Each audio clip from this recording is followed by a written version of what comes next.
Today we continue with our class Halachos of Yom Tov. We start with Sefer Shmiras Haloshon, and today's topic is peace in two worlds. Sefer Ma'alos Hamidos 24 states, how damaging is strife? It can imperil one's very life. It was the feud between the shepherds of Abraham and shepherds of Lot that caused Lot to move away from Abraham and settle Sodom, where he almost perished along with the rest of the Sodomites. Okay, so let's read this paragraph again and try to understand. How damaging is a strife? It can imperil one's very life. It was the feud between the shepherds of Abraham and shepherds of Lot that caused Lot to move away from Abraham and settle Sodom. So the story was, just to remind us, right? The shepherds of Lot started pasturing, I think, in somebody's like private fields, right? When people are away, they cannot stay 24/7 with their fields. Of course, they go home, right, when the produce is growing, and they were pasturing their sheep. It's 100% stealing, right? And if I remember correctly, shepherds of Abraham rebuked them and said, "What are you doing? It's theft." Say, no, anyway, Abraham is going to, HaShem gave the whole land to Abraham. Abraham is going to die. Well, listen to this, and Lot is going to inherit him. So who else? He does not have heirs, right? So we're going to get it. So it's actually Lot, like after the fact, like Abraham already did, like, right? So it's already Lot. And that's when Abraham said, okay, that's enough. Just let's separate. You go to the left, I go to the right. You go to right, I go to the left. Whatever, right? Whatever you want. Whatever you have a first choice. And Lot went to Sodom. So the thing with this choice, like if you think about deep inside, like what's going on. This Lot guy, he always wanted to live in Sodom. That was his dream, right? Even though he grew up in the house of Abraham, and Abraham was uncle, and stuff like that. But his dream was to go to Sodom, right? To live this life. That's the issue, right? So to blame on somebody else that this happened, it's actually not very fair. Okay, so continue. So one second. Abraham. Okay. So and Lot almost got perished with this Sodomites. Okay, no problem. Continue. The sages stated, Derech Eretz Zuta, chapter 9. A home is which in strife is which there is strife will ultimately be destroyed. A synagogue in which there is a strife will see the congregants dispersed, and ultimately will be made desolate. Chas v'shalom. A city in which there is a strife will become place of bloodshed. Two Torah scholars in a single city, or two rabbinical courts in a single city, who feud with one another, the end will be death. Moreover, strife between rabbinical courts brings destruction to the world. For when there is a peace among the God's legions in this world, there is a peace among the heavenly legions, as it is written, who builds his upper chambers in heaven, and his union is established upon the earth. It's Amos 9:6. When his upper chambers build, when his union is established on earth, meaning when Jewish nation is united in peace. So it's a lot of things. So let's several ideas. Let's discuss all of them, right? So of course we're talking about strife and how we should avoid it. So, but let's see details.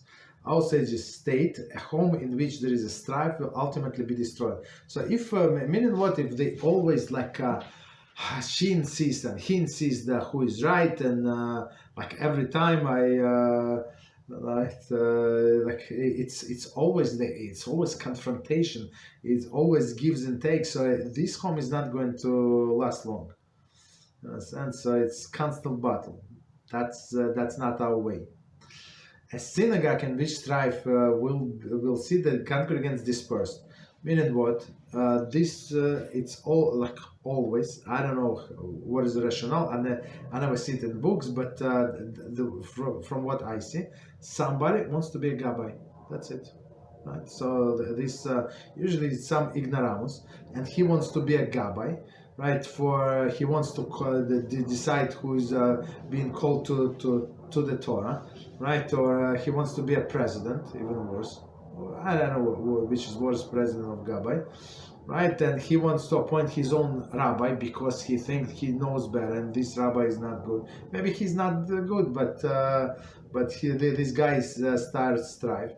And sometimes when the other side is not letting, so they start a new synagogue like in the same neighborhood because people have to like walk on Shabbos. So that so part of the congregation goes with them, and guess what? This one is struggling and that one is struggling. So that's not good, right?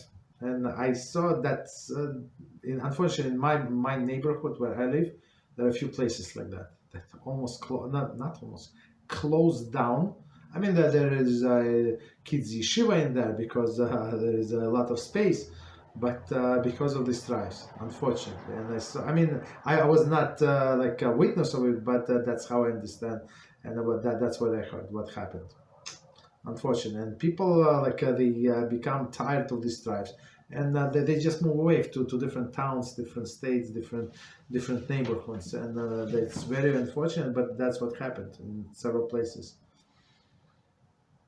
Okay, and ultimately will be made desolate, meaning the congregation. A city in which there is a strife will become a place of bloodshed.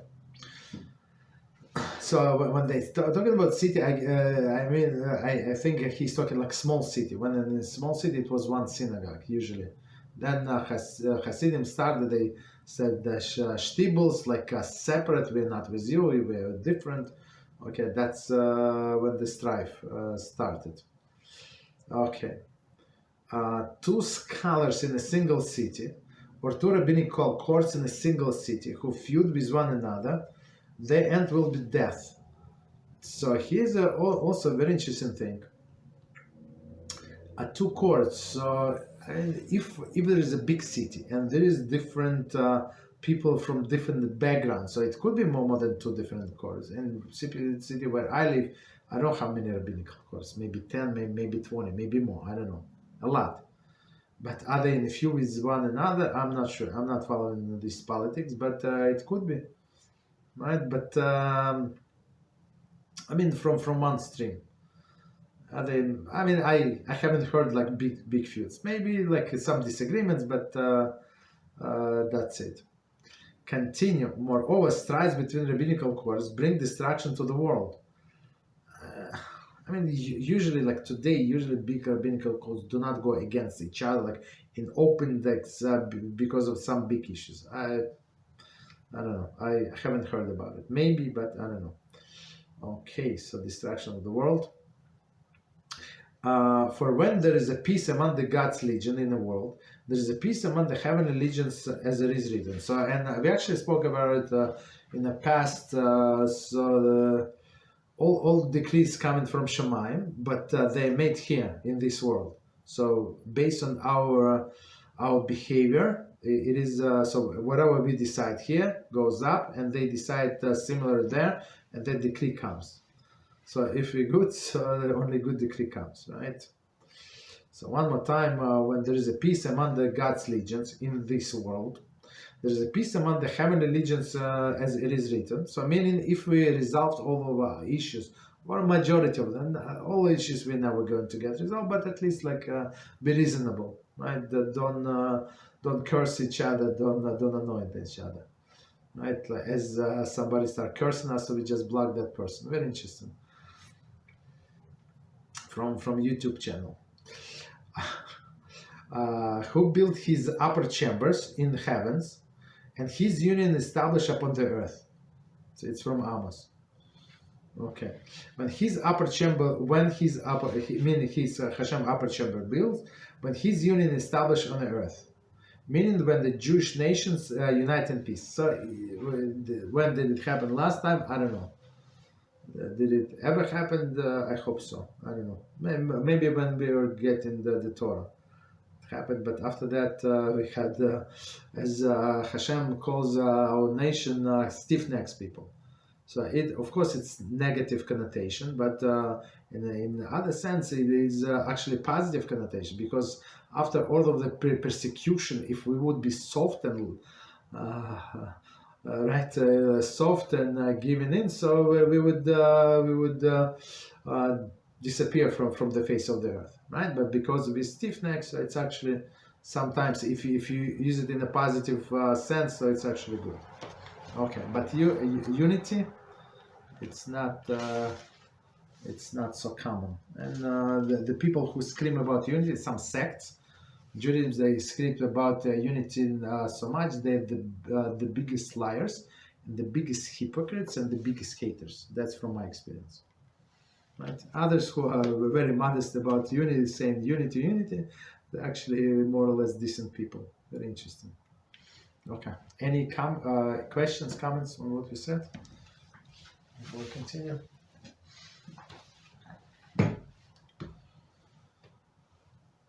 Anything? Okay, no problem. So we continue with laws of Yom Tov. And we're on chapter 4, and if somebody found it, it's page 31. So, I mean, we're moving slowly because it's a lot of information. Baruch HaShem. And our topic is preparing on Yom Tov for the next day. Okay, so part number 4. Preparation that does not involve Melachah. Okay. So it says, it is forbidden on Yom Tov to do any preparation, Hachanah, for a weekday. Even a preparation does not involve no Melachah. The sages forbid preparing for a weekday because it is disparaging to the sanctity of Yom Tov to engage in weekday preparation on a holy day. It is similarly forbidden to do any preparation for the second day of Yom Tov on the first day. For example, in the afternoon of the first day of Yom Tov, one may not set table for the nighttime meal. Since the night part of the second day of Yom Tov, one must also not do any preparation for the nighttime meal during Bein Hashemashos. Okay, so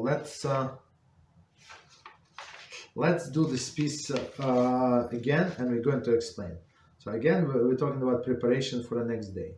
So, and as we said before, just to remind us, some people just join us for the first time, just to remind us, second day in diaspora is rabbinic, right? Even though we know that it is a holiday, and we keep all of the laws almost the same as the first day, some minor exception. We didn't get to exception, but some minor exception. In our case, is almost impractical.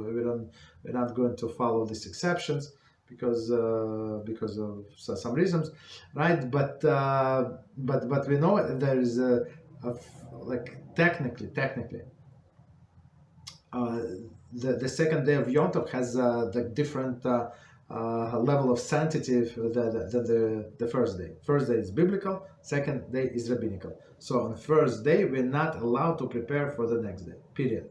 Right? And same, sometimes there are 3 days in a row. So 2 days, so Thursday, Friday, and Shabbos. So of course you're not allowed to prepare on Friday for Shabbos. Why? Because sanctity of the second day. Okay. So even though the Shabbos is higher, but does not make any difference. Okay. So one more time, and we're going to explain.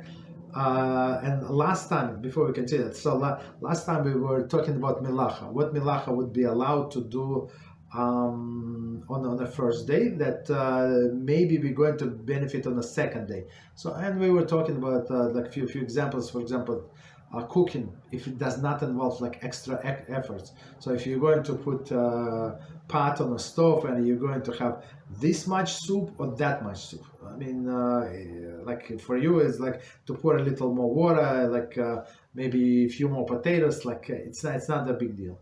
Right, so it would be allowed. So if you technically you might eat it in today as well. So you're not obligated to count how many pieces of chicken, how many pieces of potatoes. Like you're not obligated. So in that case, it would be melachah in some sense. But here, even and we said conditions under which it would be permitted. And here we said no melachah at all. Okay. So, but since it is preparation for the next day, it's like a disrespect for the current date.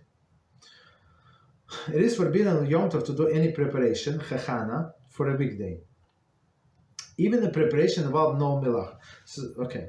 The sages forbid preparing for a weekday because it is disparaging to the sanctity of Yom Tov, engaging in weekday preparation. So it's like in some sense you cannot wait. So some people say like when Shabbos ends, the guy asked like 7 times already, like whoa, like the poor person, he cannot wait until Shabbos ends. I always look, no, I cannot be like it's almost over, like it's only 3 hours left, 5 hours left. That's like I always want to cry. I was planning so much to do on Shabbos, like meaning to learn and to this and that, but never enough time, right? Some people cannot wait until the end. So it's a big disrespect to the day. Okay, so on this holiday to prepare for the weekday. It is similarly forbidden to do any preparation a second day of Yom Tov for the first day, on the first day. So, and it's actually very common, like for people who do not know, start preparing for the second day until there is still first day.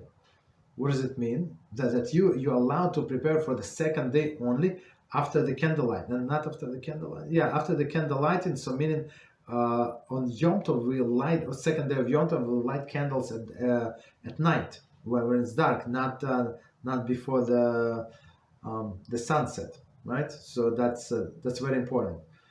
So you're not allowed to start preparing candles, not allowed to start preparing like warming up the food, right? Because it's not allowed. So the second day, of course, you always start much later. I mean, maybe 1 hour later or so, right? Until you wait that the food get warmer and stuff like that. Okay. So even though it is allowed to warm up the food on Yom Tov, right? But not for the next day, because it's clearly for the next day. Or prepare candles, not allowed for the next day. So for example, on the afternoon of first day, one may not set table at the night film. So meal. Okay, so you finish your lunch on the first day. So and you start preparing. You start preparing for the meal. It's absolutely not allowed. So most likely, people are not going to eat any longer until the evening meal, right? So basically, you're done with the food. Maybe some snack, but with the meal, for sure, you're done. So what are you doing with preparation? So of course, not allowed. Right? Why? Because the nighttime meal is going to be the next day of Yom Tov. Not allowed. Okay. One must also not do any preparation for a nighttime meal during the Ben Hashemashos. So during the Ben Hashemashos, just to remind us again, Ben Hashemashos, it's a time from a sunset until nightfall. So since it's a doubtful time, as we said, as we just said, so we are actually lighting candles at dark, not as before the Ben Hashemashos. Okay. So after it's 100% night, so we light the candles, and only then you're allowed to start preparing for the next day. So of course, it's like naturally you're going to start your meal much later. Okay. Exclusions. Any questions before we continue with this topic?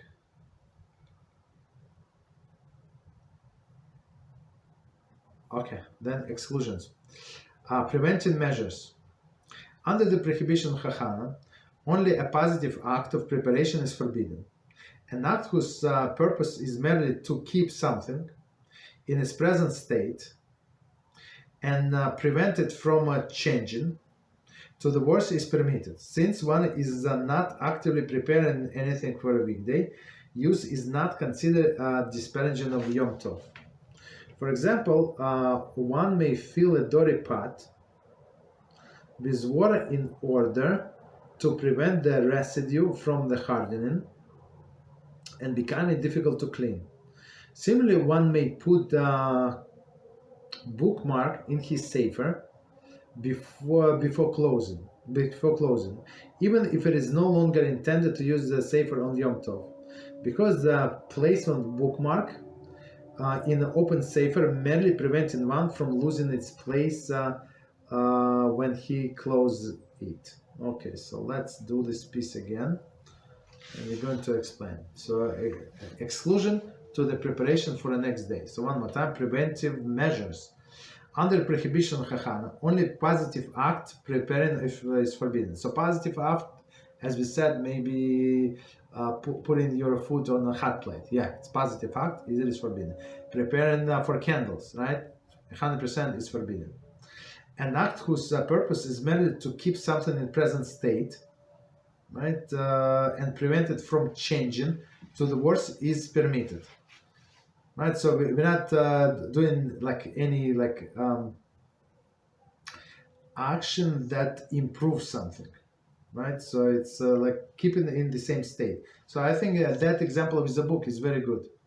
I mean, I'm not changing the book. I like if I'm not going to put this bookmark, sometimes it would take me, I don't know how long time just to find the place where I finished. Okay, since one is not actively preparing anything on a weekday use, this is not considered disparaging of Yom Tov. Okay.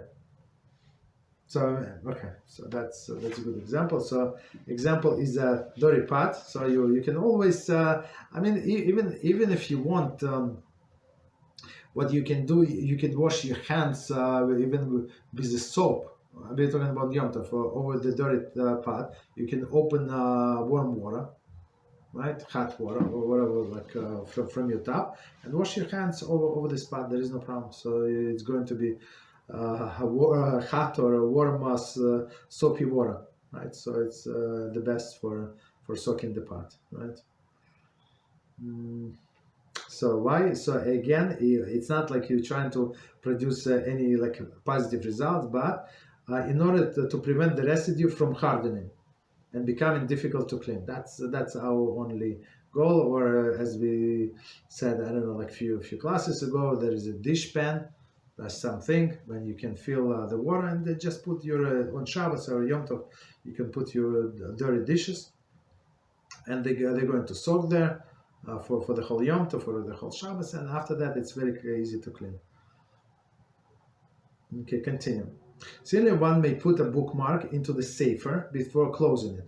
And actually, so some people think that you're not allowed to move a sticky note or these bookmarks that I use. So I'll show you. So I use this kind of bookmarks. So there is no problem. They were designed to be moved, and it's not permanent attachment. So you're not allowed to glue anything on Shabbos. Glue meaning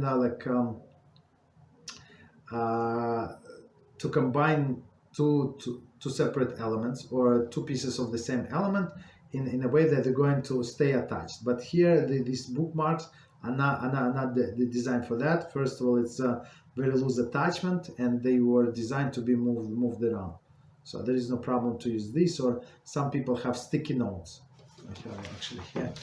Also sometimes use it. So sticky notes, yeah, there is no problem. You can put instead of your bookmark. There is no problem whatsoever. So, and of course you're allowed to do this bookmark, even though you're not you're not planning to use the Sefer until the weekday. Okay. Continue. So again, it's like you're trying not to lose your place in the book. That's it. It's not like you're trying to produce something positive, active, not to lose your place in the book. Okay. Continue. Second exception, moving items. It is sometimes permitted to do an act of preparation that involves merely moving something that from one location to another, when an items will be needed on the second day of Yom Tov, and waiting until the second day to procure it will create a burden or undue delay. One is permitted to move it to the necessary location on the first day. For example, if one realizes that the first day of Yom Tov that he has no wine over which to recite Kiddush that night, and it will be difficult to procure wine at night, he is permitted to get the wine during the day. Okay. Similarly, if food that is needed for the second night of Yom Tov is in the freezer, one may remove it on the first day, so it will be defrost in the time of nighttime meal. Okay, so let's continue reading and then we're going to explain. However, there are several restrictions to this rule. Firstly, one must move the items early enough in the day that is not obvious that he is doing so for the use of next day. So here's the key point. Okay, and we're going to explain. There is the night. Secondly, one should transport the item in a different manner than usual. Finally, one may rely on this rule only in the first day of Yom Tov to get something that is needed for the second day. One may rely upon it on the second day to get something needed after Yom Tov. Okay. So let's explain this exception. So exception topic is moving items. So, and moving sometimes it's going to involve Melachah. Melachah, what is Melachah? Moving through the public domain, right? From private to public domain, from public to private domain. That's 100% Melachah. Okay, so one more time. It is sometimes permitted to do act of preparation that involves merely moving something from one location to another. So meaning that you even though it's done during the day, it's for sure something that is needed for tonight. So tonight is the second day of Yom Tov, so for the next day, right? That's the intention. Or for a weekday. So today is the last day of Yom Tov, and a person prepares does whatever the movement for a weekday. So continue. When the item will be needed for a second day of Yom Tov. So when we say second day, most likely it's tonight, right? It's when the second day starts. Second day of Yom Tov. And waiting until the second day to procure it will create a burden or undue delay. Okay, so the example that I would have, for example, somebody invited you for a second day of Pesach, right? Second night of Pesach for a Seder, and you want to bring your Haggadah, right? But you usually usually would pray in the same synagogue, right? And then go to that person's house. So of course it's you take your Haggadah with you. You're not going to go back to your house, then get Haggadah because it's nightfall, and then go to that person. It's going to undue burden. Everybody would need to wait for you. That's too much. So during this daytime, when you go to the mincha, you're allowed to bring your Haggadah with you to the synagogue, and then you pray mincha, you pray marif, and you can take with you to that person's house. So which is, of course, it would be in some sense, according to this, it's going to be preparation for the next day, but because it's a burden and due delay, so everybody would need to wait for you until you come. That's too much. I mean, of course, there are ways around. You have to prepare before the can, but let's say if you use this Haggadah in your house, let's say that's your favorite Haggadah, you use it for the first night of Pesach, and you want to take to somebody else's house second night. I mean, that's basically you have no choice. Okay. Okay. So one more time. So and waiting until the second day to procure it will create burden or undue delay. One is permitted to move it to the necessary location on the first day, as we just explained. So I think this is a good example, but he gives another example. For example, if one realizes that the first day of Yom Tov, so meaning first day like in the morning or afternoon, he has no wine over which to recite Kiddush that night. Right? Of course, it's today, but let's say they finish all wine, they broke the bottles, whatever happened, doesn't matter. And it will be difficult to procure wine at night. He is permitted to get the wine during the day. Okay, so he is permitted to procure the wine during the day. Okay, so meaning first day for the night of meaning for the second day of Yom Tov. Similarly, food that is needed for the second night of Yom Tov is in the freezer. So maybe challah in the freezer or something, or some I would say ready food, but it was frozen. So let's say if you take out in the morning, let's say in the morning, so I have like 8 hours, 9 hours to defrost it, and basically you can eat. There is no problem, right? So you might do that. So one may remove it on the first day.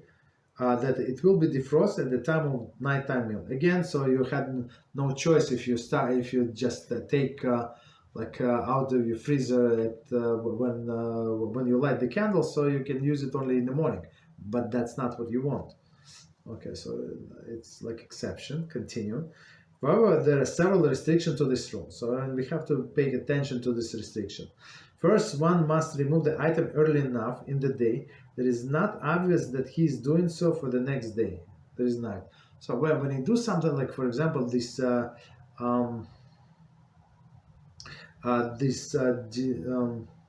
defrosting, right, of your food. So if you do it in the morning, so maybe you want to eat it as a snack or something before the Yom Tov starts. So if you have 8-9 hours, so maybe in 7 hours it's going to defrost completely and to be in edible state. So there is no problem, right? Or same with wine. So of course you got your wine for Kiddush, but technically you can drink wine not only for Kiddush, but you can drink wine during the day, right? So meaning if you got it early enough, like in the afternoon or something, so there is no problem. But if you got it like 6 o'clock at night and you have a candle 7:30, so candlelight at 7:30, that's obvious that you're preparing for the next day. So it's first condition. Secondly, one should transport the item different manner than usual. So and we're going to see it depends on the item, different manner as usual. Okay, not in direct manner basically. Finally, so number 3, one should rely upon the rule only in the first day of Yom Tov to get something that is needed for the second day of Yom Tov. Meaning when it's one Yom Tov going to another. One may not rely on this rule a second day to get something needed for after Yom Tov. So after Yom Tov, it's like too much. So of course we said that this first day is like bigger holiness, second is lesser holiness, but still it's holiday. One is holiday and second is holiday. But for a weekday, that's a disrespect to the holidays. That's we should not do it. Okay. Any questions on what you said? Rabbi? Yes, go ahead, please. So I mean, the way I see it is like there's a very thin line between doing something because it's absolutely necessary, like time-wise, and doing something in order to, in order to advance or do things in advance for the day after. So let's say, for example, if I need to take off the tablecloth, but not because I want to prepare the table for the next day, but because, there's like bugs or ants or something like that, would that count as something that is permitted? Yes, it will become like, or even somebody spilled something on a tablecloth. So if it's it's disrespect for Yom Tov to have such a tablecloth, to have your dishes with chicken bones, fish bones, this like summer does not smell good. So you're absolutely you're allowed to take out and replace it. right? Because you do it in the honor of Yom Tov, not because you're preparing. So, but it must be your intention as well. But be careful. I said bugs. Be careful with the bugs. So we're not allowed to kill the bugs on Yom Tov. That's a different story. Not allowed to trap them, right? So try to shoo them away, basically. And that's actually very common now. The sukkah is coming, and sometimes you have ants and flies and all of bees and I don't know what. They come into your sukkah, so be prepared. So we're trying to spray all the corners before the holiday, so they would not come. But like after some times, they would come anyway. Okay, very interesting. Okay, anything else? Yes, you're welcome. Jordan put a question on the chat thing. Yeah, go ahead. It says, Shalom Kadala, thank you for today's class. Question: sometimes during the hectic preparation for Yom Tov and Shabbos, we've forgotten to get the wine altogether. What should be done in such instances to replace the wine at the last minute? Mm-hmm. So let's say, so if you have a good neighbors to borrow the wine, so you can do that. But if you don't have wine, so I would say it's not such easy question. So it depends what day is it, like what meal is it. So if it's for example, if it's Friday night meal, right? So you can do it on bread, right? So you can do kiddush on bread. But if it's a daytime meal, so we're talking Yom Tov or Shabbos. So if it's daytime meal, it's better not to do it on bread, but it's better to do it on beverage. What is a beverage? They call Hamar Medina. Hamar Medina, beverage of the country. Whatever this country, whatever is like a respectful beverage of the country. In the States, for example, there is a beer, is respectful beverage, but it could be coffee as well. Some do it on a liquor, hard liquor. I don't like this idea. This it's from old countries of Europe when people were cold, like basically, but they're drinking liquor, like vodka or something, like brandy or something. But today in society, people should not do that because first of all, they cannot drink that much, right? Liquor. So now you go into leniency, this leniency, that leniency, because like when in order to do kiddush like on a Friday night or on like a night of Yom Tov, so you have to drink certain amount, and this certain amount is minimum in grams. So if you know grams, so it's 86.6 cc, or in ounces it's 3.1 or 3.2 ounces. Right, so it's minimum. So it's proper to do more, but it's minimum amount, and you must drink like half of it. Right, so let's say 1.7 ounce, like grams, like 50 grams, let's say, just the bigger part. So usually, like with this hard liquor, people cannot drink that much unless they like trained alcoholics. They can, but no normal person would not drink that much. Like without food, like just to drink. I mean, that's not normal. Right? It's hard. I don't know. I don't drink hard liquor. Sometimes I would try a little bit, and just from the smell, I get okay. I'm good for the next few years.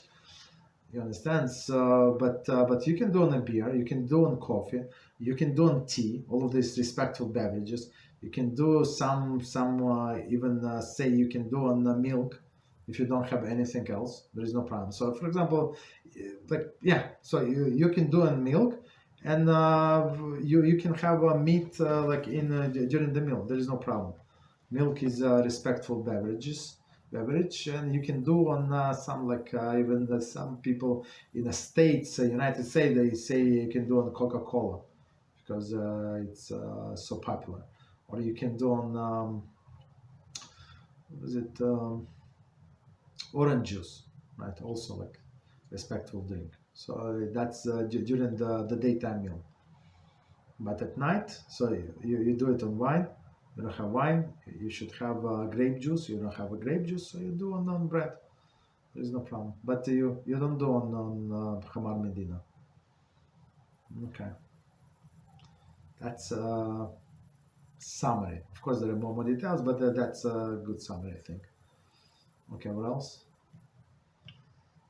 So the exception here would be water, right? Water, yes. Water is not. So Hamar Medina. So Hamar Medina is like a beverage of the country that it would be respectful to invite your neighbor, right? To the neighbor for your friend. So he said, okay, my friend, please stop by. I want to talk to you. Tell you the story. So please come, stop by cup. We're going to have a cup of coffee, right? Or let's have some tea. Right, or you have like I have a special squeeze for you. This orange juice, fresh orange juice. Okay, that's normal. It's a respect. But stop by. We're going to have cup of water. Cup of water. You normal like nobody invites anybody like for a cup. It's like it's not that formal to drink a cup of water.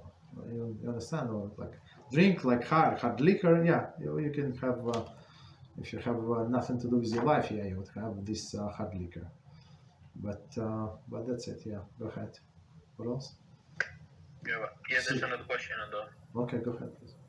Sarah is asking, Shalom Kudava, we are not allowed to rely on the moving items rules on the second day to get something that is needed after Yom Tov. What if the day after is Shabbos? I think what is the day after Shabbos is it's a big day. That does not make a difference. Okay, it's a good question. It's Yom Tov Shabbos is exactly the same laws.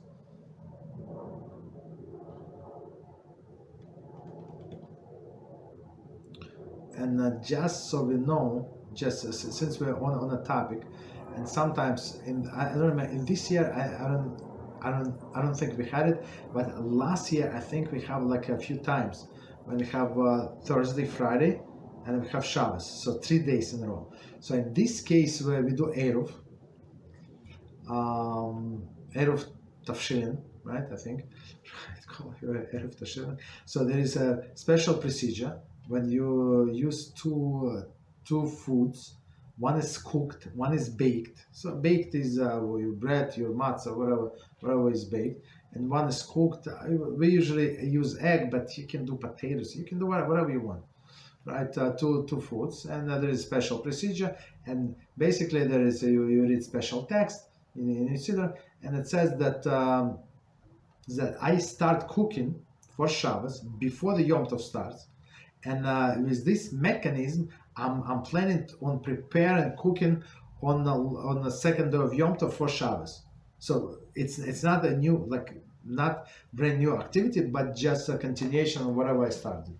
So with this thing, you're actually allowed to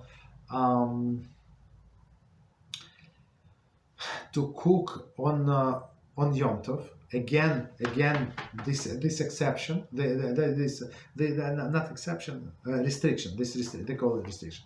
So this restriction, so you have to start early enough.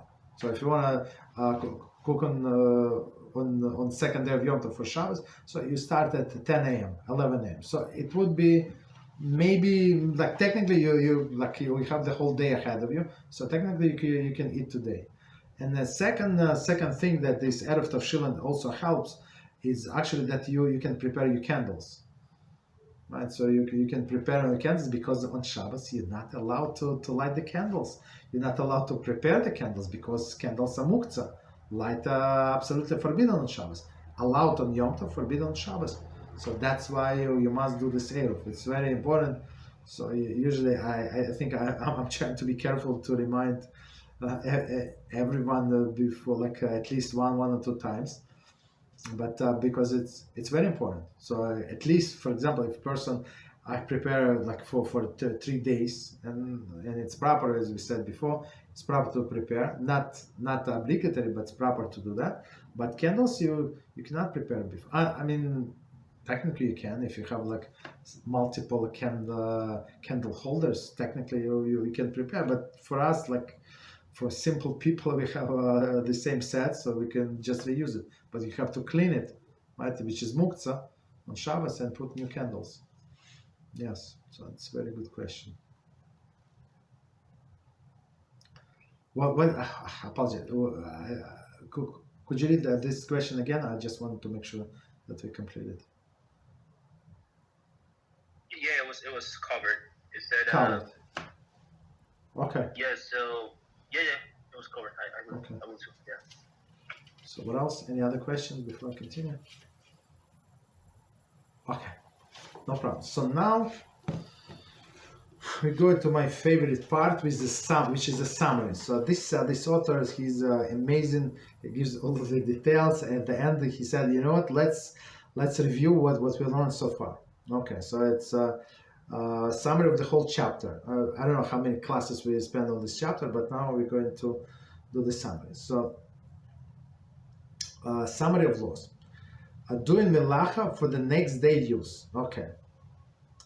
It is prohibited to do Melachah for the post Yom Tov benefit, or to do Melachah on the first day of Yom Tov for the benefit of the second day. The second day begins at night. Okay, so okay, we said it today, but let's just continue. Let's repeat it and again read it. So it says it is prohibited to do Melachah post day Yom Tov benefit. So on this Yom Tov, on this day, for a post day, meaning for the night is the next day, right? Even if the second day is Yom Tov, okay, or a second day is a weekday, okay. It does not say it here, but we understand that. Okay, second day begins at night. It's very important. Second day begins at night. Next one, Ben Hashemashos. So the Ben Hashemashos, again, for people who join us today, it's Ben Hashemashos is the time from sunset until the nightfall. It is prohibited. So in Ben Hashemashos, we don't know whether it's previous day, right? The previous day that is going to end at nightfall, or it's already new day that it starts with the sunset. So we do not know. So since it is questionable, so we're trying to ask, since it is biblical, so we're trying to ask stringently, but in the case of big necessity, it could be, we could follow some leniencies, but let's see. It is prohibited to do Melachah during Ben Hashemashos for the benefit, for the day, It is prohibited to do Melachah during the day for the benefit during Ben Hashemashos, twilight, or during Ben Hashemashos for the benefit at night. So, meaning it is not allowed to do Melachah for the previous day, so maybe it's still a first day, or for the benefit, maybe it's a second day of the night. So, since it is questionable, we try to keep away. Okay, so basically try to do everything you need to do before the sunset. Okay, sunset before the first day or after the nightfall. So because again, try to do stringently according to all of the opinion. After the nightfall, there is a new day. According to some of the opinions, like I don't know what it percentage-wise, doesn't matter. One opinion, two opinions. So according to one opinion, the day starts from sunset. So okay. So, but even according to that opinion, it starts from sunset. So when it's nightfall, for sure it is a nightfall. There is a next day. Okay, for sure. That's why. That's how we treat the second day. Continue. During Ben Hashemashos, it is prohibited to do biblical Melachah for the benefit of the Ben Hashemashos period. Okay, that's clear. But it is permitted to do a rabbinical Melachah for the benefit within the Ben Hashemashos period. Again, it's not for a previous day, for a next day. It is for a Ben Hashemashos period. And in many of these cases, as we discussed before in this class, so we say you're allowed to ask non-Jew even directly. Not everything you're allowed to ask non-Jew, but in this case you would be allowed to. In some cases.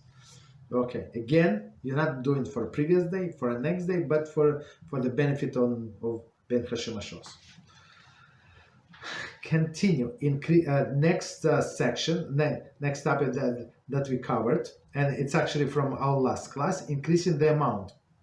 When doing Melachah to fulfill Yom Tov needs, one is permitted to increase the amount to the amount that he needs on Yom Tov.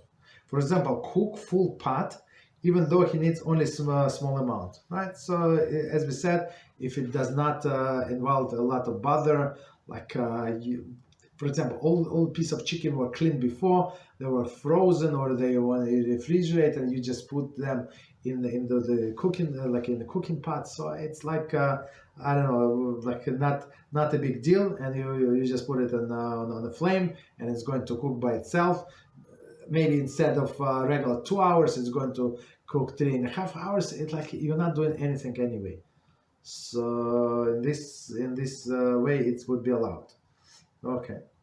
However, this is permitted only if the additional amount is included in the same act as a necessary amount. So meaning you're not doing in a two separate sets, but actually as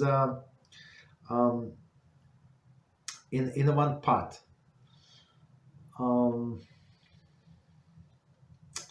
Okay, there are some exceptions to the things would be. I'm going to tell what's the exception. So if you're trying to fry something, like and you don't have a big frying pan, and there is separate pieces, like you try to fry in fish or something like some other things. This would be a problem, because you need to do like extra time with this soup cooking or this stew cooking. You're not taking any like extra time. You just put everything in, so it took you whatever X amount of time, and it's cooking only on yourself. But if you need to fry the separate pieces, that's already a problem. I think we're going to learn about it. I think at least we should, because for sure that's involve a lot of extra time and extra effort. Continue. Same topic. One should not speak out his intention, preparing extra for the next day use. Okay, so meaning what? So even if you cooked these 10 pieces of chicken, even though you know that you need only 4, let's say, right? But all of the 10 are fit to be eaten today. So maybe somebody like a little this done or that done, well done, not so, like, doesn't matter. So like that piece of chicken looks appealing to that person, this person. So technically, like if all of them fit to be used or to be eaten tonight, so maybe I want to have a choice of chicken, so there is no problem. But if person says, okay, Baruch Hashem, I have the whole pot and I'm going to use it tonight, for the next day, that's already a problem. That's already preparation for the next day. As our friend said, that's a very thin line. So like in your mind, you have to be like very straight. So I just want to cook, and whatever left is left. Whatever not left, maybe we're going to finish tonight. Maybe my guests are coming, some unexpected guests are coming, and we're going to eat a lot. Okay, so that's fine. Continue. Next one. One may add only additional quantity of the same item, but not another item that entirely superfluous. Okay, so I think. Another example of a not food item.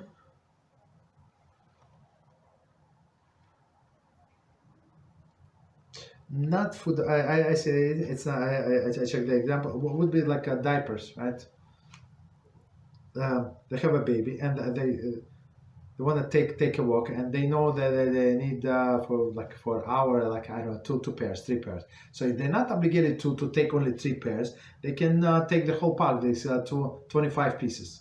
Okay, right? Because they're exactly the same. So I think it fits this description. Exactly the same. They're not different, right? And you're going to use 1, good. If you want to use 6, also good. There is no problem. Right? So it does not involve extra like. Bother. Okay, continue.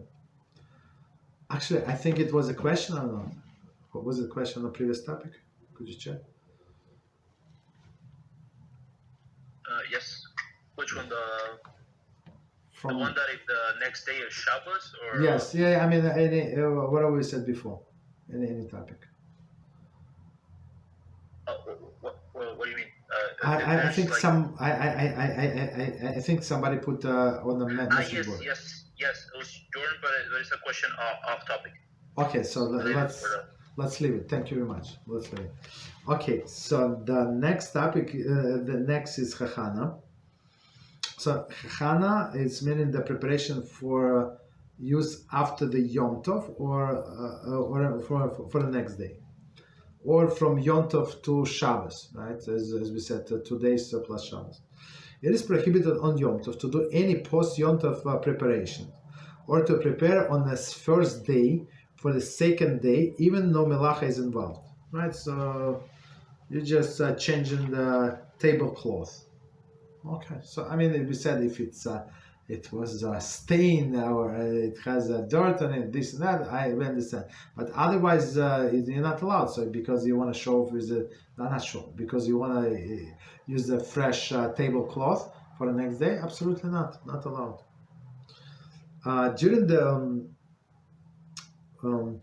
doing preventive measure that merely maintains something in its present state is permitted. So the examples that we gave this to soak dishes, to soak the cooking pan, frying pan, whatever you do, right, or put a bookmark. So it's just preventing from loss. There is no problem. And the last one, and we're going to stop and leave the next part for the next time. Merely moving something to a different location is permitted in some circumstances. So it's not lachatchila. It's not like to begin with you're allowed to carry whatever you need, right? It's only for Yom Tov needs, right? So for this day, or if it's clearly for the next day, it should be because it's going to be a big bother for you to go back and forth. An item that is needed the second day of Yom Tov may be moved on the first day if waiting until the second day will create burden. So as we said, I think this Haggadah, my example, I think it was very good, very very practical. I mean, if we expect this guy to, like, let's say he's a shul, they live from this side of the shul, and the guests from this side. So if he going to go back and then go back and forth, and it's going to take him 1 hour, like that's not right. So we allow him to take to shul his Haggadah. And B, the item is moved early enough in the day that the person intend is not obvious. So even with this Haggadah, maybe he's going to study it in the shul. There is no problem between Mincha and Mariv. So I mean, it was early enough, and you can have some other use as well. And C, one transport the item in unusual manner. So we're going to use, you see what is unusual manner is. Okay, so I guess we stop here, and next time we're going to go into practical applications. Okay, any questions on what we said? And time flew so fast, I don't know where it went. Okay. Well, any questions? Any topic then? Go ahead. Yeah, we can start with First question. Yeah, go ahead, please. It says in the Sephardic Sidur, in the general laws of prayer, Rav Ovadia Shlita rules that women should omit HaShem's name and kingship while saying a brocha. Is this ruling all encompassing or only for specific brachot? And can you elaborate on why women should omit his name and kingship? No, we need a specific example. We cannot go by like that. We need a specific example. Sometimes we would omit that. First of all, it's zatzal. It's not shlita. We say somebody is still alive. Zatzal is somebody is no longer. Sorry, my bad. It's my bad. Yeah. Okay. I said. Right. Yeah. No. Okay. No. No problem. So second, about this rule that we have made his kingship and his name only in a case of the doubt. So we need to see exactly the case when the case when he said that, so we can discuss it. But like a general rule, we don't omit things, right? So I think if I remember correctly, somebody told me, or I read it, I don't remember exactly where I got the information from, but since women are not obligated to pray Psuki de Zimra, Psuki de Zimra not obligated, 100% like the same in men, so they, I think Sephardic women would not say the blessing. So we have Baruch Shamar in the beginning of Psuki de Zimra, and we have Ishtabach at the end. So it's like beginning blessing, a text, whatever this psukim, and then end blessing. So I think they would not say Baruch Shamar, or they skip some names. I'm not sure exactly, but the custom, Ashkenazi custom, women say if they accept it upon themselves, that's what they want to do. No problem. She can say any blessing she wants, right? And Ashkenazi custom actually like. They follow the rules. So, for example, women are not obligated to sit in the sukkah. Sukkah is coming. So, but if she wants to sit in the sukkah and she want to say the blessing on sitting on the sukkah, there is no problem. She can say that with the name, with everything, right? But okay. And if she wants to shake lulav in Nesrog, I just bought my set today. Very interesting. So she can say it. There is no problem. She can do it, even though she's not obligated. But if she wants to do it, she can do it, and she of course do everything properly. Not. I mean, according to Halacha. So of course, before doing that, she must learn the Halacha. I mean, it's simple, but anyway, somebody have to explain to her. She knew from before. So, for example, I was privileged when I was buying my set.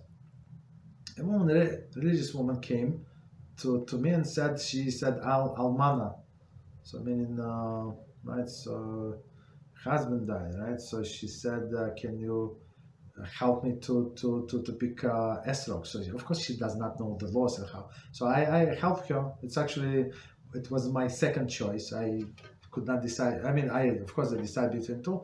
I said I love this very much. And I checked, both of them were kosher, but we decided to go with another one and check for a lulav, right? So I think she's buying for herself, I think, but maybe for her sons, I'm not sure. I mean, right? So she can do that. There is no problem. Okay, what else?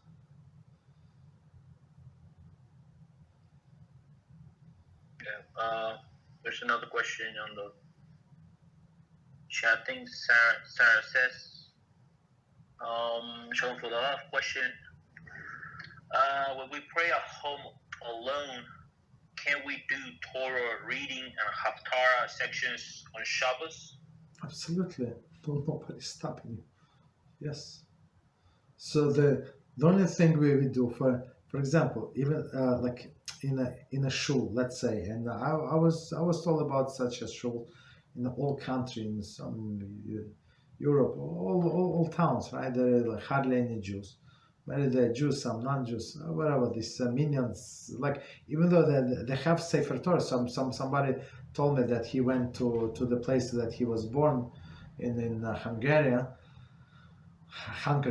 right? So, and he said in his town, his hometown, it's like was very like a Jewish shtetl, and there are some people left, but nobody can read from the Torah, but they do have a Sefer Torah. So I think from sometimes these people, the pilgrims are coming, and they would spend Shabbos there. The one who visited different gravesite of tzaddikim, so they would stop at different places. I'm not sure who is buried in his town. I mean, for sure some holy people. So they would pray in their shul, and they have a Sefer Torah. It's very interesting, right? But nobody can read from that Sefer Torah. So this person told me they would take out the Sefer Torah when the time like in Siddur said like a Sefer Torah, they would go around, everybody kiss it, and they would put back into the ark. Very interesting, right? Because there is nobody to read, and they would read from a Chumash in their own language. Okay, so of course you don't call Torah, you don't give aliyahs to people, but it's proper to read it in this way in your language. Doesn't matter, you can learn read in Hebrew, you read in your language, there is no problem. Read in your language that you understand, so the Torah would not be forgotten. You understand? So if you need to say, you can do it at home, there is no problem. So just keep the blessing and go directly to the Torah reading. Absolutely. That's actually what we do. I heard this custom. I learned this custom from somebody many years ago, and I think this is holy custom. So people instead of having this empty conversations. So in my house during the meal we read the parsha. Right, of course, we comment. Try to find different commentaries, and we have Torah, and we read some other books as well. So we're trying to have a holy conversation, right? So I don't have to come up. I don't have to speak all the time. So we can assign somebody else to read.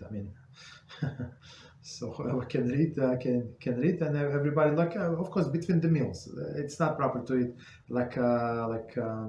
to eat and read the Torah, but between for example, we finish fish, we have a break, so we read the Torah, then we do soup, for example, that we do soup, and we have then half Torah, then some stories, some other things. So that's what we do, part of the meal, and it's eliminates all of the unnecessary conversations, because all the time you're busy with holy things.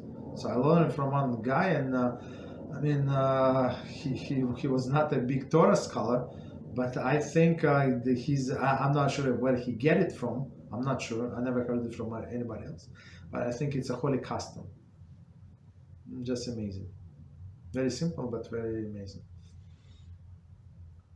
Okay, what else? Rabbi, in regards to this question, so does that apply to prayers during the week too? Like when there's reading of the Torah and the Mondays and Thursday, perhaps? You can read from. I would say it's you see Monday and Thursday. It's actually not the only Monday and Thursday. It's Shabbos Mincha Monday and Thursday. So we read the same pieces. But in my mind, why would you read exactly the same piece? In the synagogue, it was instituted because people would come, because there were market days. Not because of that. Because the Moshe Rabbeinu instituted that a Jew cannot go 3 days without Torah. So Jew 3 days without Torah, he's at that tree. You understand? So we have to read the Torah minimum, don't have a 3-day pass without reading the Torah. That's the law.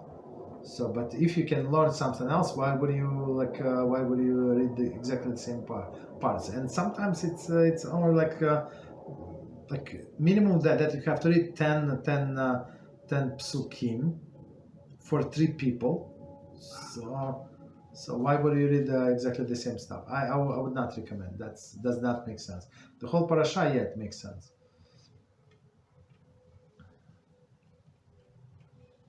And at home. In the synagogue we just follow our holy procedures, our holy custom. I'm not talking about that. But home, just read something new. Okay, what else?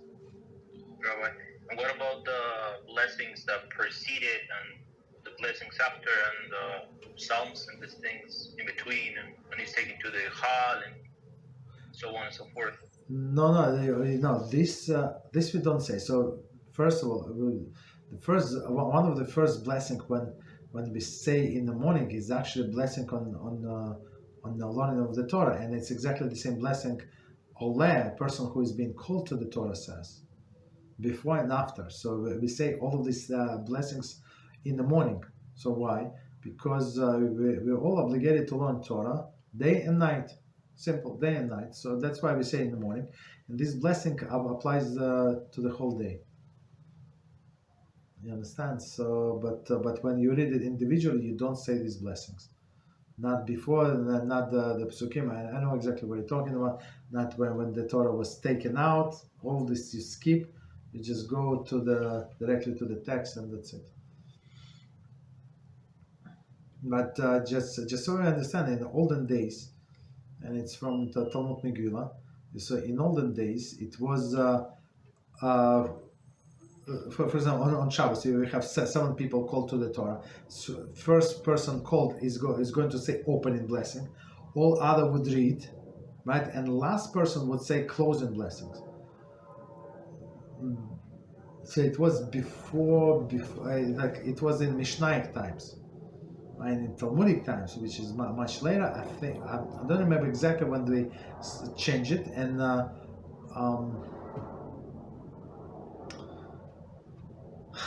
maybe they changed when they had so like before that in the Mishnaic times, every person was reading his piece. He was called to the Torah, and he would read his own piece.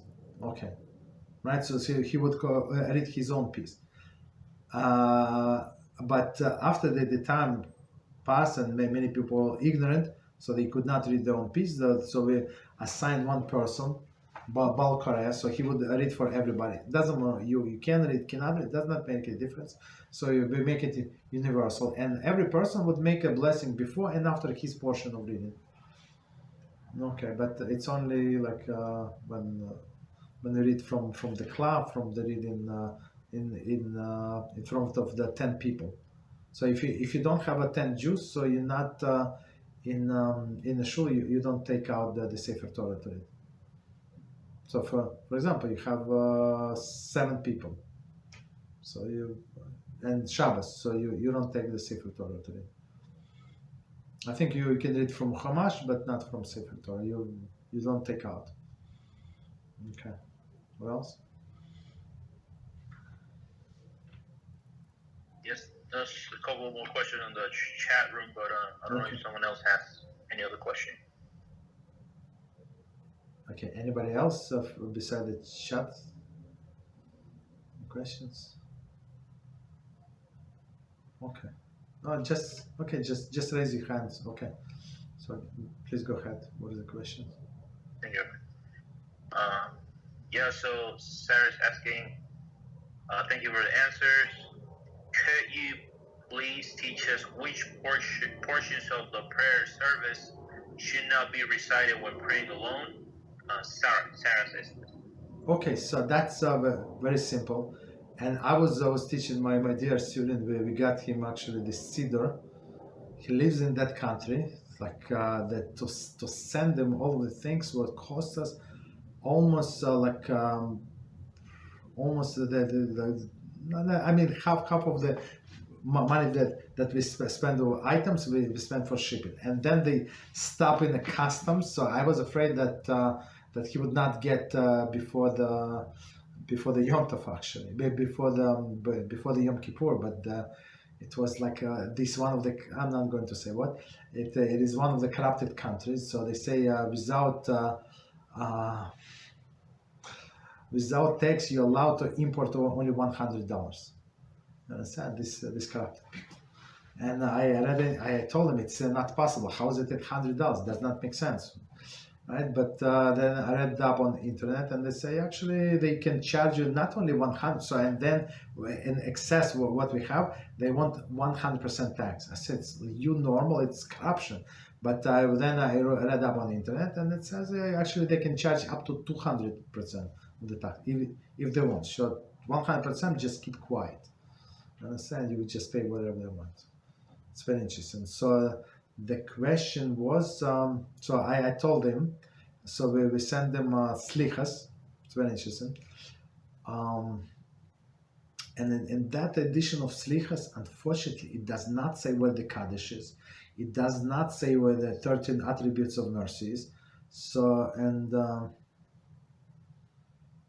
what else? No, there. That's it. So here, what we're not allowed to say unless we pray with a minyan, Kaddish we're not allowed to say. So any Kaddish. So when you pray from the Siddur, there is a Kaddish Yasam, meaning mourner's Kaddish, or there is Iskabel Kaddish, or the Chazan says, or the full Kaddish. There is the Rabbanan Kaddish, like all of these Kaddishes we skip completely. We're not allowed to say unless in present and Jewish males, and plus you don't say Kiddusha. Kedusha in Shmona Esrei. So Kaddish is you skip. I don't know how four different kinds. Doesn't matter. You say Kaddish, you skip, but it's only in a good Siddur, because in that slichas that we send these guys, so there is no like. I mean, unless you know the text, so you would not know it's Kaddish. So I told him, and he marked himself. So I mean, not to say it. It's very interesting. So Kedusha you skip, and you don't say Borchu. So blessed HaShem. It's like before Shema, you say Borchu. So it says bent. Like Chazan say, and we respond again only when you have the 10 Jews. So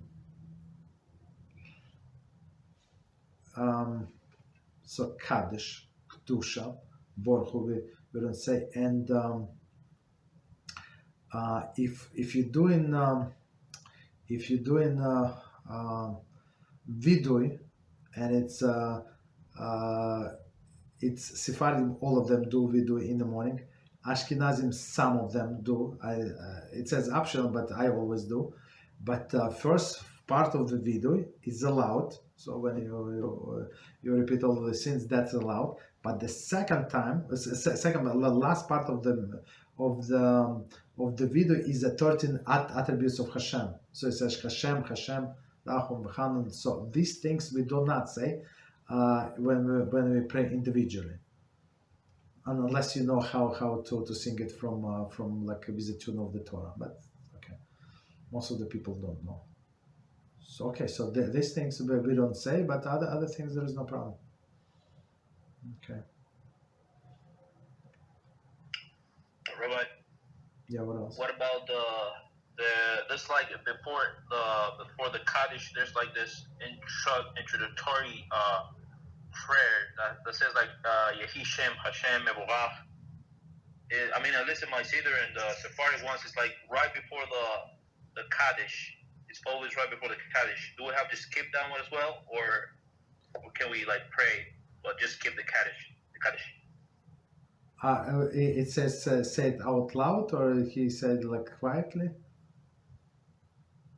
Not really sure. No, it doesn't say anything like it. It's just always before the Kaddish. That's always the. So okay, so I said so. It's Sephardic custom. So just skip it. So it's part of the Kaddish, like preparation for Kaddish, I guess. Thank you, Rabbi. Yes, you're welcome. What else? Okay, so Jordan is asking question. Rambam highlights in Sefer Ahava, Ilchot Tefillah Bevirkat Hakonim, a suboptimal surmised version of the Amidah called "Give Us Knowledge." Then it says that the abridged version is not stated in winter, on Shabbos, and after holidays. Do you know the specific length of time that one must wait after holidays before the abridged version is acceptable again? We don't do this abridged version any longer. Of this Amidah, so we will do the full Amidah. If I remember correctly, so that opinion was not accepted.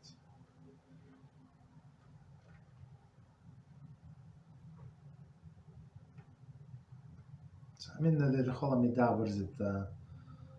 5 minutes, 6 minutes. That's it. I mean, what is it to cut?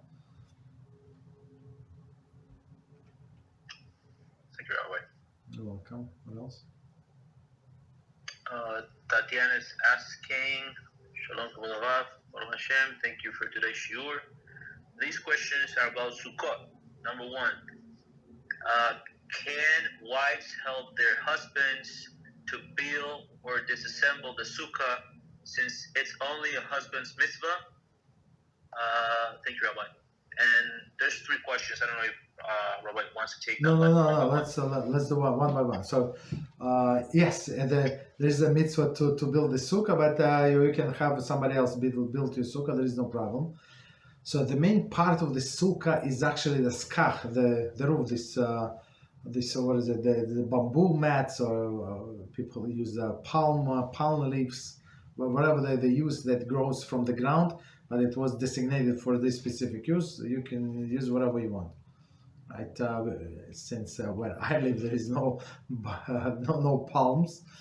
I mean, maybe in some parks, but there is no palms. So we do bamboo like from year to year, and like bamboo mats. So, right, that's what we do. But in some like warmer climates, so they use fresh palm leaves. So since they cut the palms anyway, so they actually put the fresh palm leaves. I don't know, they smell them, do not smell. I don't know, but you can use them as well. So that's the main part of the sukkah. It's actually schach, meaning the roof. So some people have the permanent sukkah, and I had in one of the places that I used to pray this like small shtibel. So they used to have like I would not say garage, but I mean it looks like garage, but it was like behind the house, so it wasn't like some kind of storage. Let's put storage, but from the cinder blocks, so meaning like solid walls and without roof. So on sukkahs he would put the roof, and that's it. So you don't have to build the sukkah. So you can just like a Jew must do only the roof, and even when non-Jews, for example, put the roof. Right, for you, like there is a huge communal sukkahs. Like in the place where I live, in one, like in Borough Park, there's like half a block, like because you need to feed there 100, like several hundred people, right? So like that tiny sukkah is not going to work out, right? So of course they're not going to do it. So they have professionals, carpenters do this sukkah, and the once they complete, Jew lifts up the scarf, puts back, and there's no blessing on it. The blessing is only, even if you do not do that, so there is no mitzvah to build, okay? There is mitzvah to put scarf, no blessing. The blessing is to dwell in a sukkah. So on a dwelling, yes, when you sit in a sukkah and you eat the bread, that's, okay, here's a custom difference between Ashkenazic and Sephardic. So Ashkenazi and Sephardic would say a blessing on a sukkah, l'shev b'sukkah, when we eat bread. That's given. But Ashkenazi custom is actually, we would say l'shev b'sukkah even if we drink wine, because it's very important, or we eat mizonos, meaning cakes, cookies, whatever, all these things. You also say, because it's important food, you say l'shev b'sukkah, blessing on a sukkah. So of course you sit down. So you say baremine mizonos, for example, you want to eat your piece of cake. So you say baremine mizonos, and of course I skip the beginning, so I say l'shev b'sukkah. Okay. So that's that. So women can participate, absolutely. Okay. What else? All right. The second question goes on. Number 2. How much time the husband has to disassemble the sukkah after time's up? There is no mitzvah to disassemble the sukkah. So I mean, if you leave it till the next sukkah, so you can leave it. There is no such a mitzvah. The mitzvah again to dwell in the sukkah. So meaning, when the time for sukkah is come, you have your sukkah. That's it. Whether you're going to build it 3 days before, 7 months before, it does not matter. So, but it's proper in order to build it. So as I said, just lift the roof, put it back, that's enough. So even if it was assembled the whole year, there is no problem whatsoever. Okay, what else? And the third one is, if a big storm comes up and we're worried about the candles, can we take them out for avoiding not to extend them since they're not muktzeh during Yom Tov? They're not muktzeh during the Yom Tov, but the problem is Shabbos. So there is a special thing, I don't want to spend time now, but there is a special thing, protection. So when we get it from the storage, or maybe if we have a class in a sukkah, maybe we'll see. So I show my sukkah and how it looks. So it's like you have a glass surrounded the candles, of course. I mean, it's like in olden days, like old lantern, lantern they call, like in olden days they have a what is it? They have a candle, and that's how they live their life, right? With all the winds. Forget about the storm. Even small winds is enough to extinguish the candle when you're outside. So of course you try to protect the candle, right? But if on Shabbos you're afraid that it's going to fall, so that the proper procedure would be, so here's a proper procedure for a woman to light the candles before the sunset, for sure before the sunset. So here's a very interesting, very practical application to what we said before. And ask somebody else who did not accept Shabbos yet. For example, the husband still in the house, kid is still in the house, so she accepts Shabbos when she lit the candles, so she's not allowed to touch it, it's muktzah for her. But other people can. So a child, your daughter, your son, your husband did not accept Shabbos, they're not obligated, it's too early for them, right? So they can take the candles back. So she lit it in the sukkah, but they took the candles into the house, no problem. Before the twilight, of course, as we said. Very important. Okay, what else?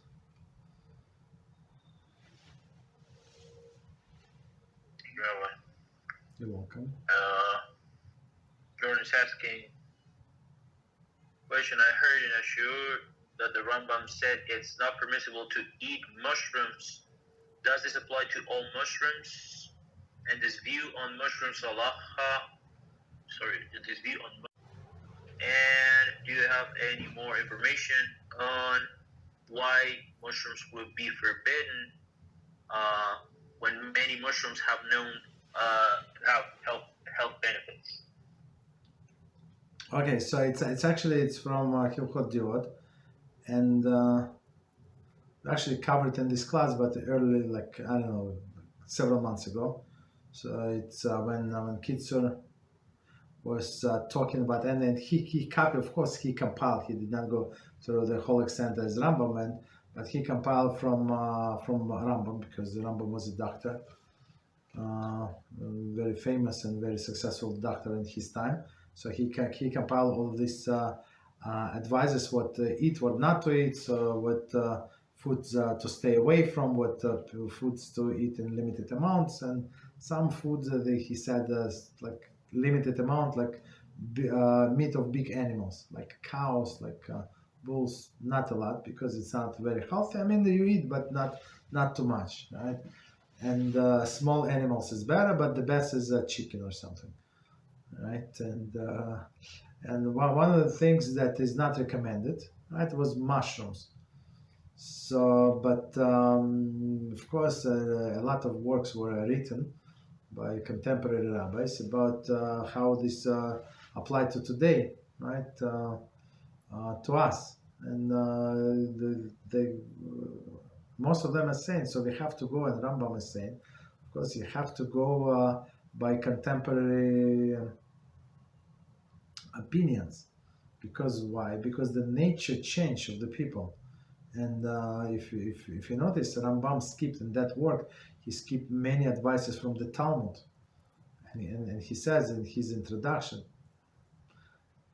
I don't remember whose introduction was. It was the author, or it was the translator, or was it Rambam himself? I don't want to say because I do not remember 100%. But Rambam. So the bottom line, Rambam skipped many advices from the Talmud because he strongly believed that these advices from the Talmud, which were I don't know, several hundred years before the Rambam, maybe 700 years plus minus before the Rambam, plus something like that, right? 600 years, okay, were before the Rambam, right? Because why?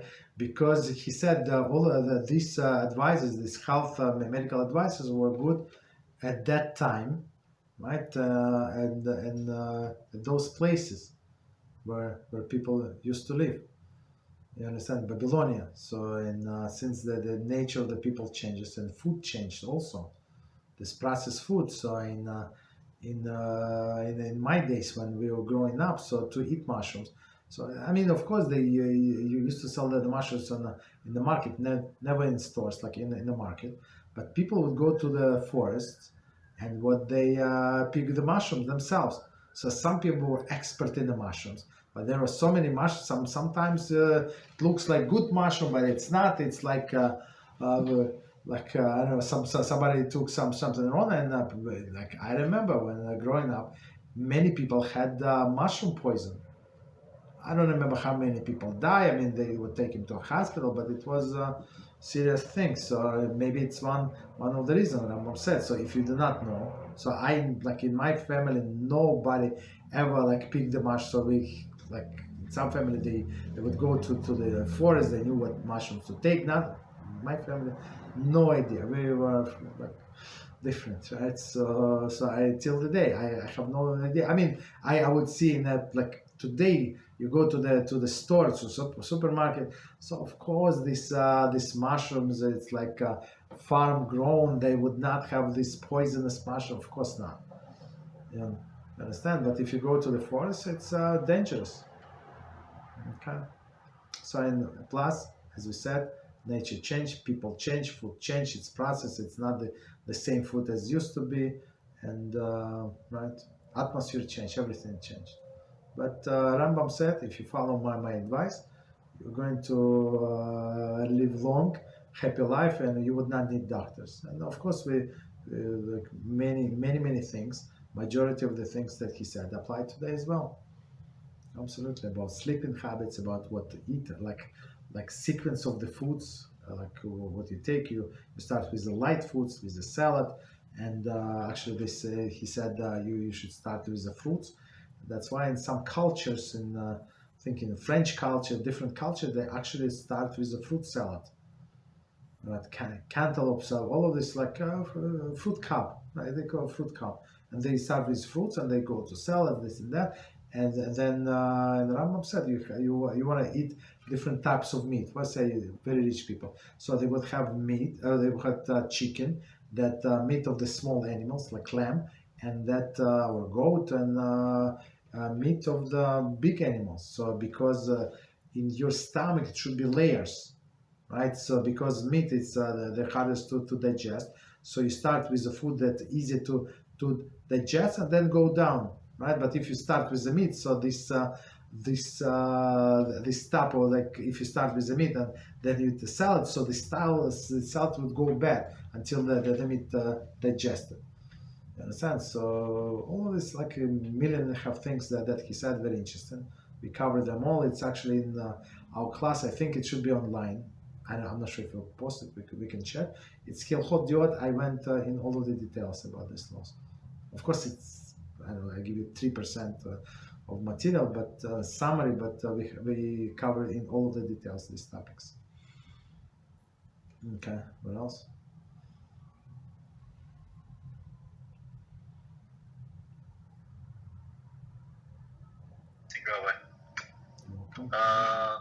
Tatiana has another question. It says, I'm sorry, I have a question. Since there's a heavenly portal connected to Zmut, to the sukkah, still applies the dangerous time after midnight to drink beverage without covering? I mean, does it still apply? Sorry, no. Yeah, does it still apply the dangerous time? Yep. Okay. So it's actually also from the Talmud, and Rambam said as well, and it's not only Rambam, it's also said in Shulchan Aruch.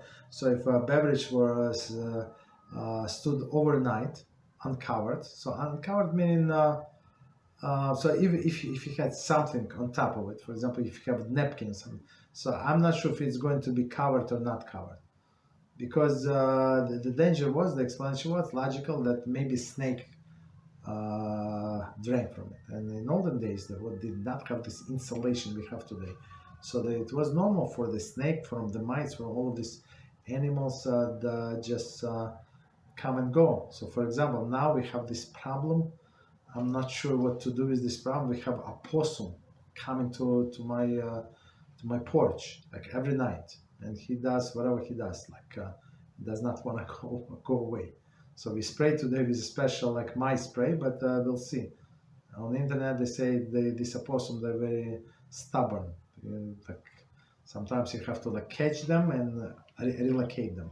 Of course, I don't want to touch, I don't want to catch it, I don't want to do anything, but fortunately. You understand? So, but it's in our days. So in olden days, these animals can come to the house, come and go as they wishes.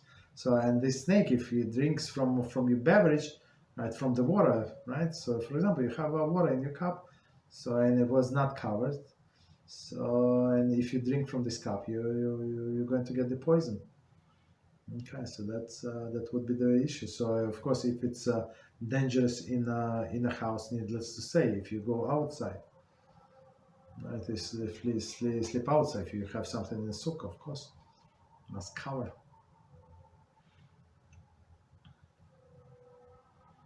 Okay, what else? And the other question she wrote on the comment is, and also, we should be very cautious to recite Tehillim between sunset and midnight, or there's a special protection as well, or is there a yeah. So yes, okay. From the sunset and until midnight, it's a time of judgment, and they say not to. So there is such an opinion not to learn the written Torah. Right, so written Torah, and Tehillim is one of the 24 books of the Torah. So some people say don't. So it's the night. That's when the night starts.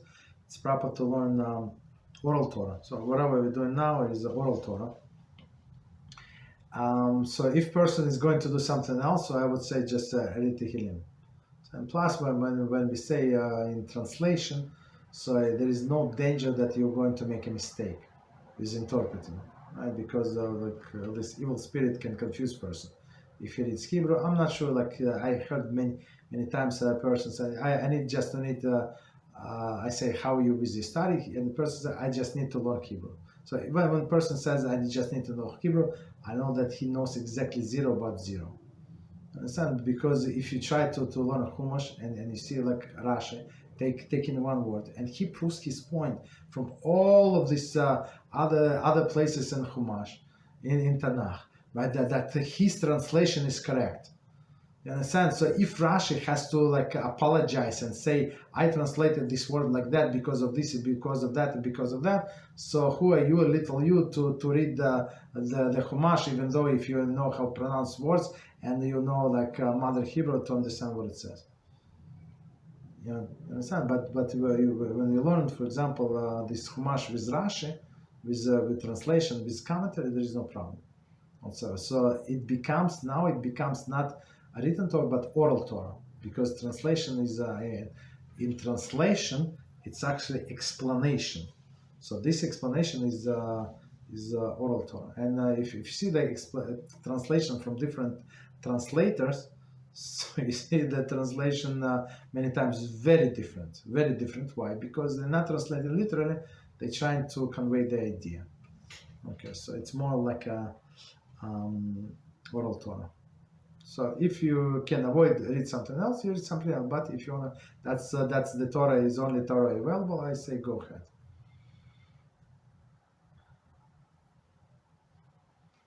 Okay, what else?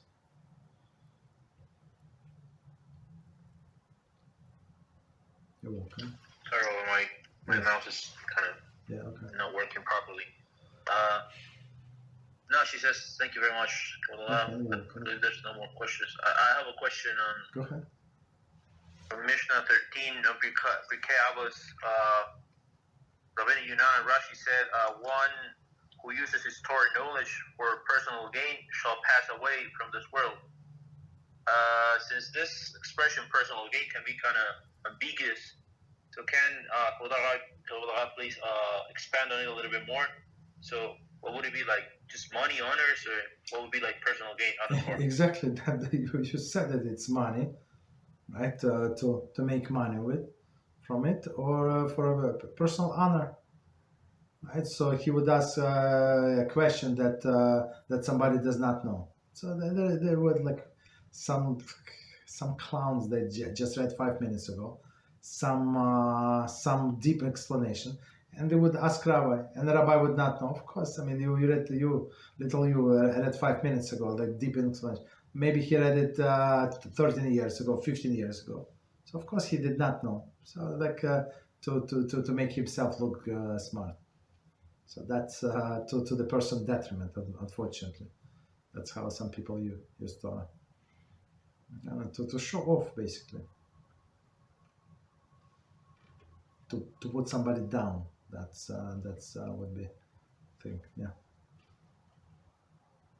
Thank you, Rabbi. But yeah, would a person be like allowed to make a living, like modestly make a living, like teaching Torah, perhaps? So we don't. So Rambam is, if you read Rambam, it's in Hilchas Talmud Torah. He actually he said all of the bad words about people who make money of Torah. So but we know today rabbis are being paid and teachers in yeshiva are being paid. So how come they being paid, right? So the answer is very simple. The answer is given. So if you don't pay them, like this rabbi who teaches you children, and if you tell you know what, we're not going to pay you because it says in the Torah that you should not benefit from it. He said, okay, I'm going to become accountant, right? And I'm going to make money. I'm going to become a school bus driver. I'm going to have become like a diamond cutter or something. You understand? I'm going to sell on website. Why should I suffer? Why should my family die? You don't pay. You don't pay. I'm going to teach. I'm knowledgeable. I'm good in teaching. I'm going to teach my own children. So what we do, we compensate him for not doing other things. You have to give some personal compensation. So and many people, and always say, I was amazed always in with my minyan where I used to work. So it was like a financial district, many financial companies, town financial companies. It's like across from the Wall Street. So Wall Street, but it's from a different side of the river. So much cheaper. It used to be a port, like all of the storages, but then smart people, they bought up the area, built up new buildings, unbelievable. So all of the IT moved across the river, and we were there. And there were many Jews. And if you see like when we like announced the mincha time, like some changes, who is coming, who is not coming. So you see many people would not use their personal email, but they would use their work email. And you see, this is vice president, this is the big controller, this is that. Like many Jews had the top position, tax director, this and that. So many Jews had a top position. Why? Because after learning in yeshiva, they have knowledge, analytical knowledge that can be applied anywhere. You understand? And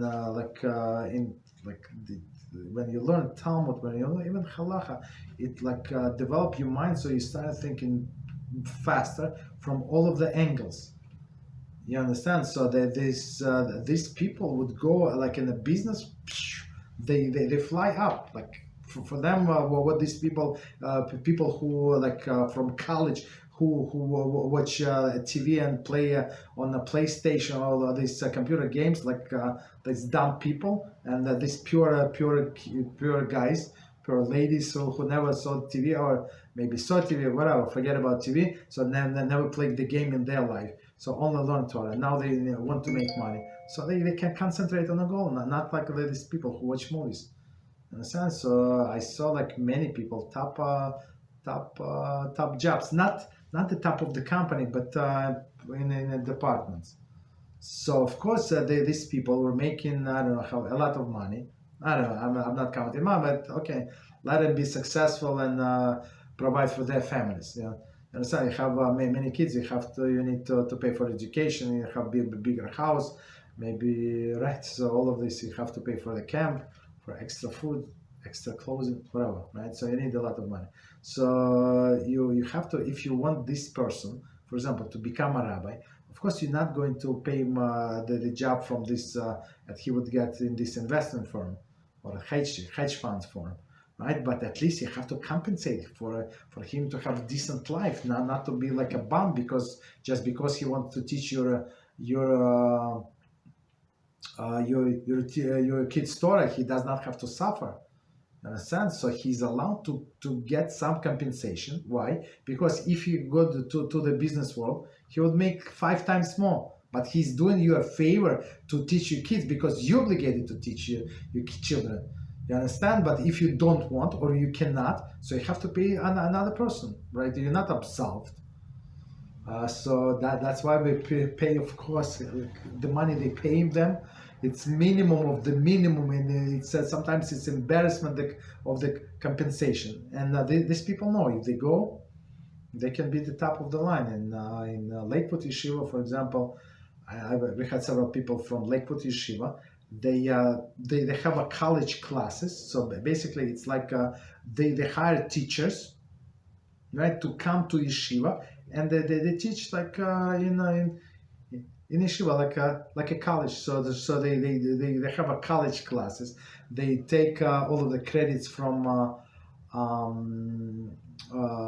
was it? All of the credits from this Talmud, from philosophy. They call it philosophy, whatever they call it. Doesn't matter. There's philosophy, there's history, Jewish history, that history, basically, and then plus all of this credits toward the major, whatever mention they have, and that's it. They graduate and they have a college diploma, and they can work top positions. So it's very, very smart people, very, very smart. You understand? So you have to pay them compensation on the normal. So you're not paying for teaching your children or teaching your halacha, but you're paying them not working in other profession that he can make 5 times more. That's maybe more than 5 times. Okay. What else? Thank you, Rabbi. You're welcome.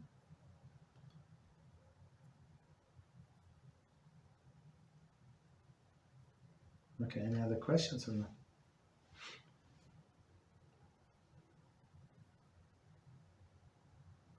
There's no more questions on the chat. Okay, but what about you? You have a question? Okay.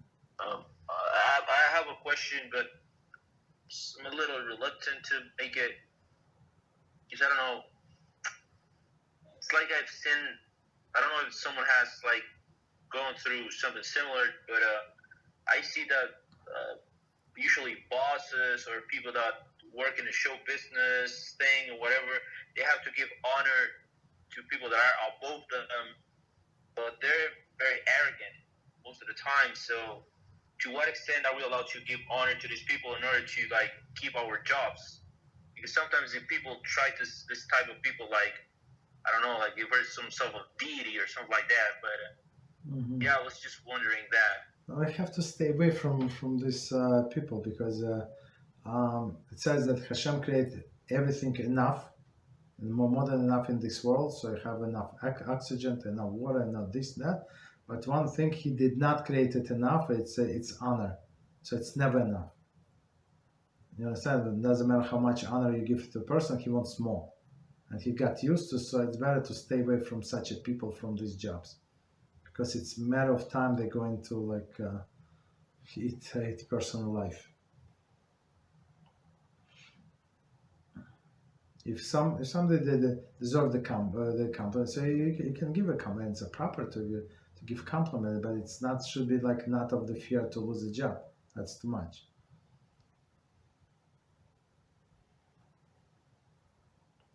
Yeah, I just thought of that when Moshe Rabbeinu was to face Paro, he was supposed to not to give him honor, but to be respectful to him. Mm-hmm. It was required by HaShem to do that. So yeah. I thought about, okay, see, even Paro was, even Moshe Rabbeinu was told to have some sort of respect to Paro, then Mm-hmm. what are these people compared to Paro? Like nothing. And, no, but you still, no. What's up? But still, they have some sort of position in the company, so I have to respect them. No, that's only proper etiquette to respect the position.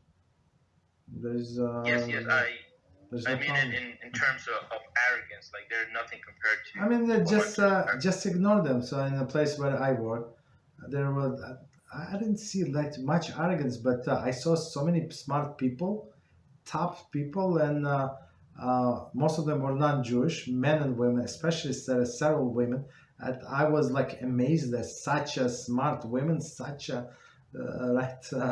of course, the men would not allow them to progress. That's of course, even with all of these laws, with all of the feminism, right? So, but like many smart people were the arrogant. I mean, maybe, but I was all try to keep the distance.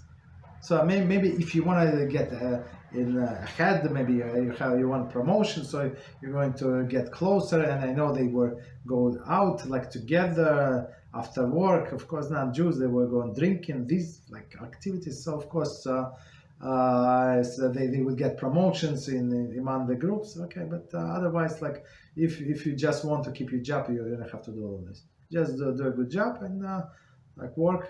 Thank you very much. Good job, and compliment boss if you want to see it or enough. Just like pretend that you're not there. You know that you're busy. You're always on the phone. You're always doing something. That's it.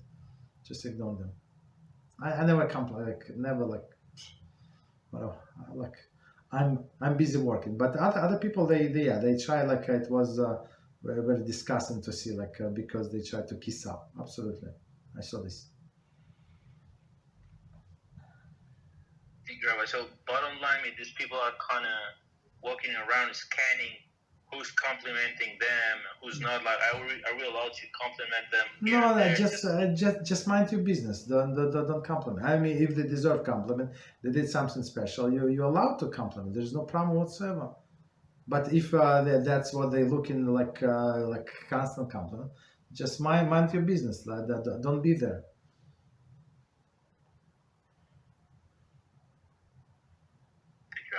Yeah, that's it. I try to avoid not to be in the company of these coffers, these people. Yeah, go ahead. Jordan wrote another question.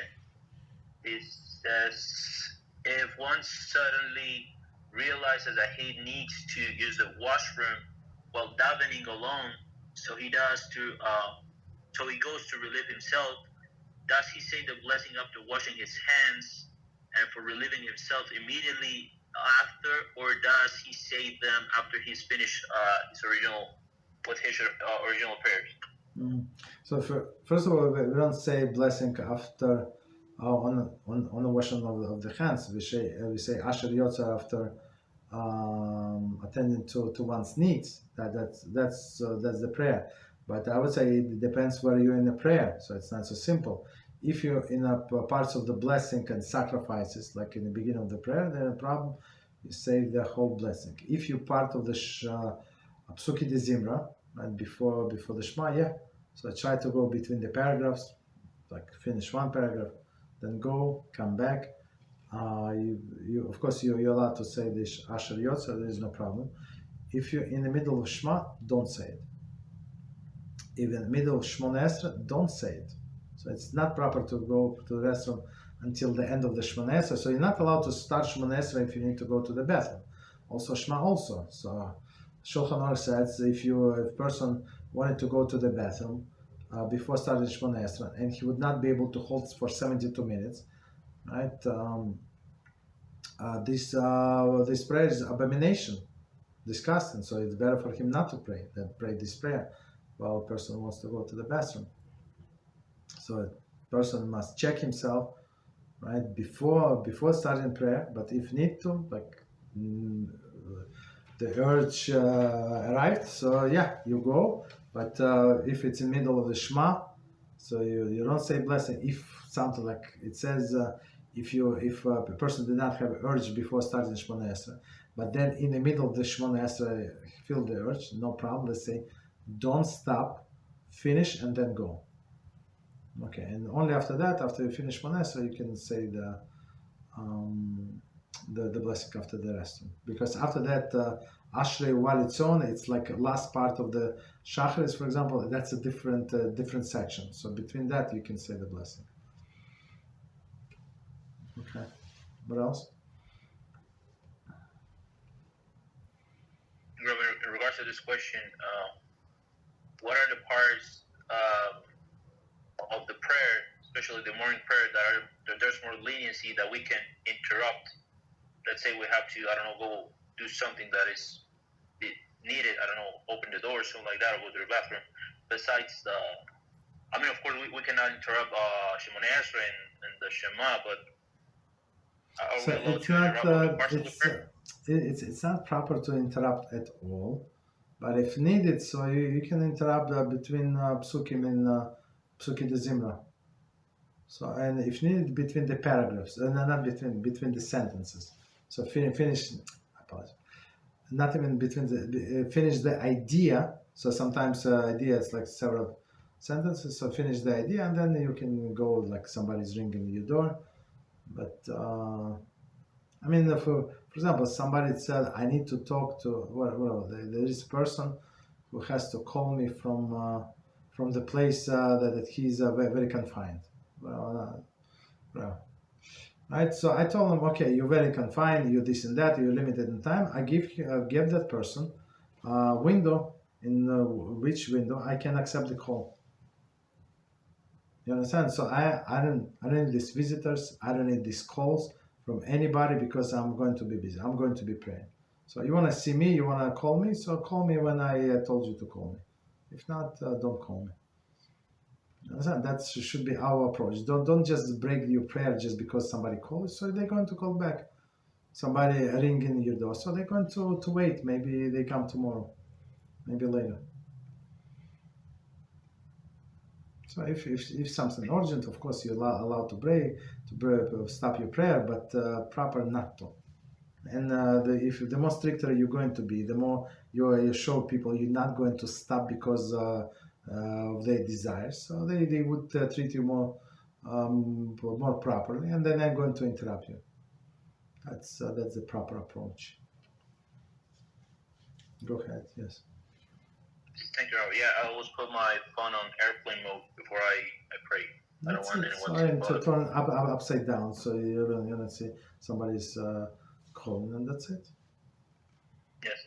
Yeah, I usually, if I really need to interrupt it, let's say my mom comes and I have to open the door because, of course.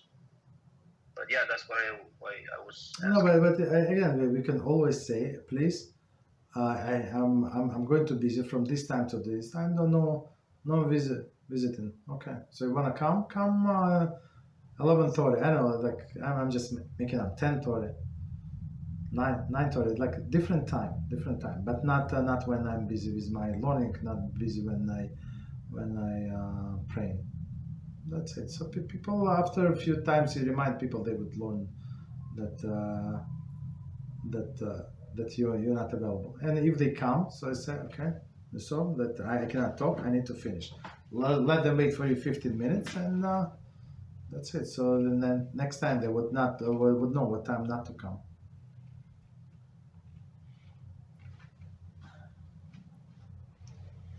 Thank you, Rabbi. Thank you very much. You're welcome. What else?